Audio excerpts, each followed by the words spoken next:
मेरा वीज़ा आ गया था। जब उसे ये बात पता चली तो वो बहुत रोए जा रही थी और बार बार मुझे यही कह रही थी कि प्लीज़ मत जाओ यार। मैंने ये हमेशा दुआ की है कि तुम कभी मुझसे दूर मत जाओ यार, मैं मर जाऊंगी। मेरा यकीन करो कि मैं सच में मर जाऊंगी। फिर मैंने उसे समझाया कि अरे यार, कुछ वक्त की ही तो बात है, मैं वापस आ जाऊंगा और हम शादी कर लेंगे। वो मुसलसल रोए जा रही थी और उसकी आंखों में आंसू रुकने का नाम ही नहीं ले रहे थे। और फिर उसने मुझसे एक और सवाल किया कि तुम मुझे वहां जाकर भूल तो नहीं जाओगे।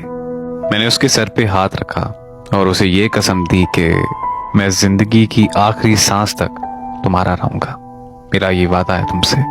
वो मुझे छोड़ने एयरपोर्ट तक साथ आई थी। मैं जब उसे अलविदा कह रहा था तो वो बस चुप खड़ी थी, जैसे कि उसके जिस्म में जान ही ना हो। मेरा उसे देख के हौसला मुकम्मल तौर पर टूट रहा था, लेकिन मुझे जाना था। घर से दूर परदेश जाते वक्त क्या गुजरती है, ये बात सिर्फ एक परदेसी ही समझ सकता है। मैं जहाज तक पहुंचते पहुंचते मुकम्मल तौर पर टूट चुका था और मुझे ये महसूस हो रहा था कि जैसे सब कुछ पीछे छूट गया। और जब उसने अपनी पसंद की शादी किसी और से कर ली है तो अब उसकी वो बात मुझे बड़ी याद आती है कि बाहर जाकर मुझे भूल तो नहीं जाओगे।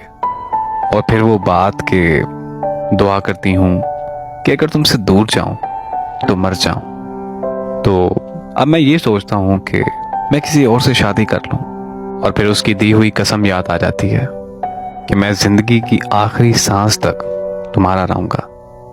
फिर आंखें नम हो जाती हैं और फिर मैं कोसने लगता हूँ अपनी तकदीर को कि परदेश और हिजर मेरे हिस्से में ही क्यों।